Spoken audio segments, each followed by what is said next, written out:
Welcome to the Film Ticket with Daniel and Kazak. We talk only films. No gossip, no drama, no bullshit.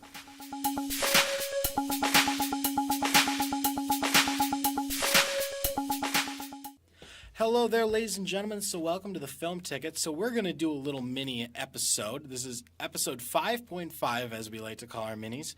And today we're going to be talking about primarily boxing movies. We're going to look at the original boxing movie, or really the most prominent boxing movie, all the way up until now with the most recent film of Southpaw and Creed. So, Kazak? All right, so we're starting off with that, not necessarily a first original boxing movie, but it was really the one that launched Robert De Niro's career, Raging Bull. So that was a big movie, came out in the late 60s, I believe. Mm-hmm. And there were ones before, like The Champion, On the Waterfront, but those ones on the waterfront's exclusively almost like a mob movie, and The Champion, we don't even know that movie. And also, like, this movie, it wasn't the original, but it was really like the most popular boxing movie really ever. Like, we looked at the list on IMDb, and there's a couple movies that came out in the 30s and the 40s and the 50s that I've never heard of anywhere, but even on the waterfront, I rarely heard about it, and no one ever said it was a boxing film.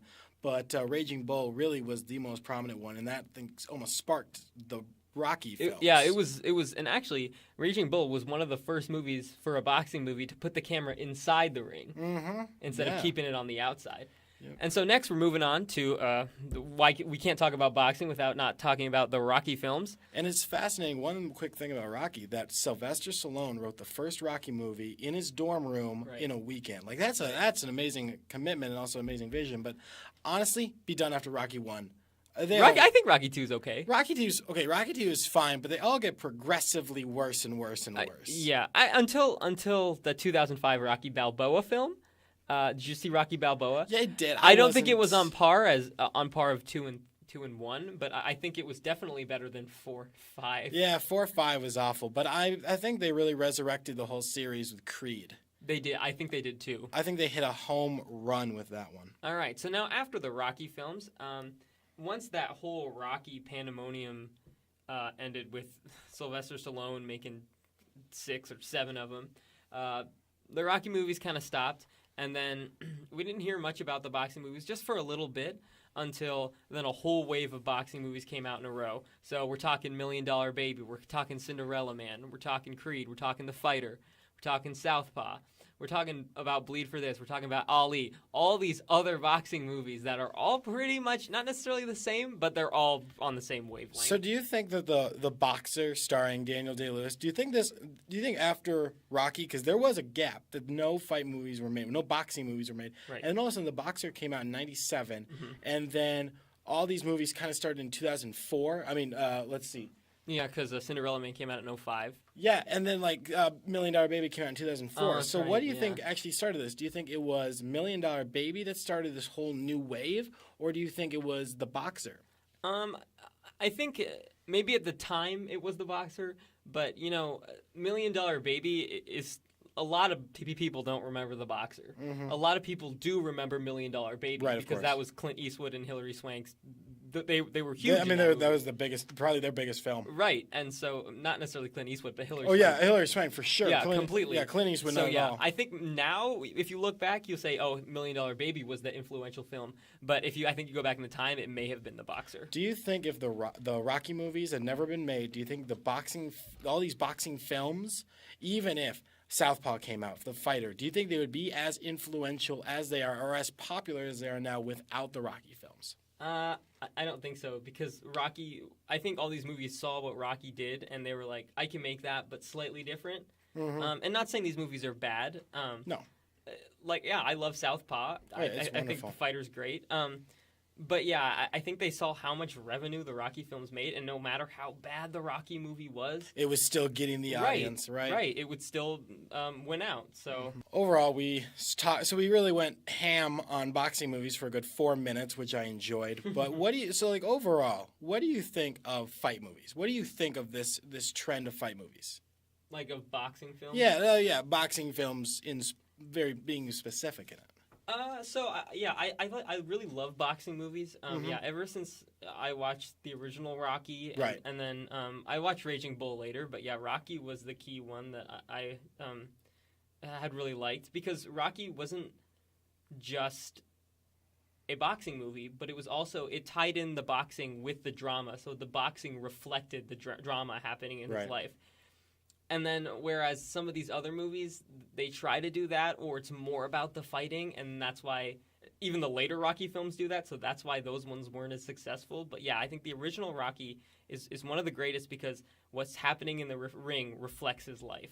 Yeah, I mean, like, it is an amazing movie if you just look at it from the cinematography standpoint, from the soundtrack, from all these technical standpoints. It's a fantastic film overall.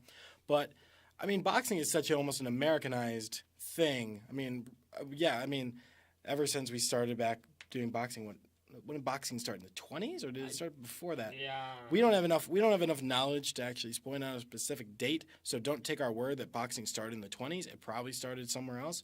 But it's such an Americanized thing, and I think people got on it, and I think it makes for good movies. But I mean, like, I don't know. Now it seems like the boxing world has gone down, but yet boxing movies have gone up. I think because film glamorizes the boxing lifestyle and the actual fighting so much, with, you know, them falling to the dirt and then rising up to be in that final fight.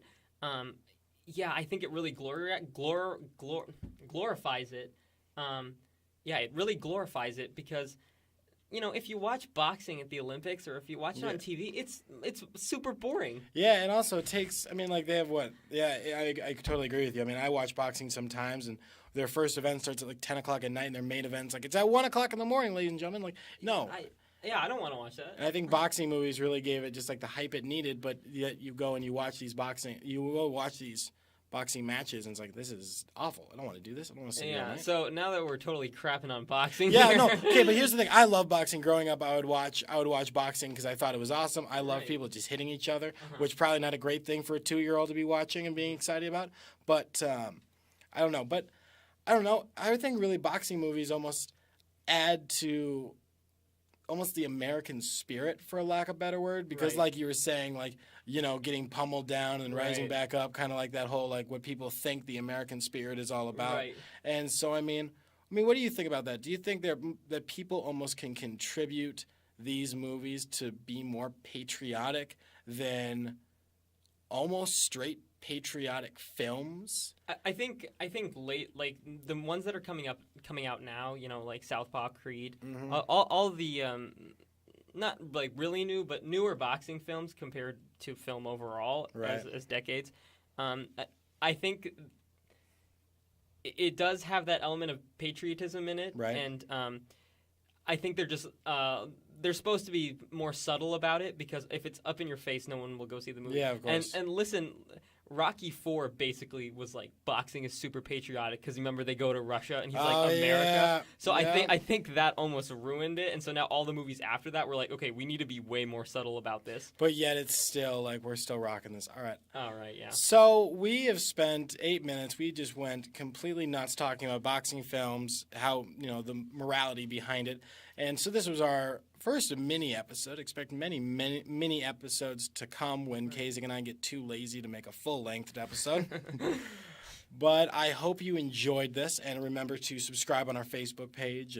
And next time, so on our next full episode, episode 6, like we prefaced in our episode 5, that we're having our resident filmmaker here at the University of Northern Iowa, David O'Shields, come down, talk about some of his projects and his opinions just on films, upcoming Oscars, and anything else he wants to talk about. So tune in for that. He's a wonderful man, so we hope you tune in next week for that wonderful episode. Please, again, subscribe, and make sure you tell your friends about our podcast. I bet they would like listening to this mini podcast just to see what we're all about. So have a wonderful day. Thanks for listening.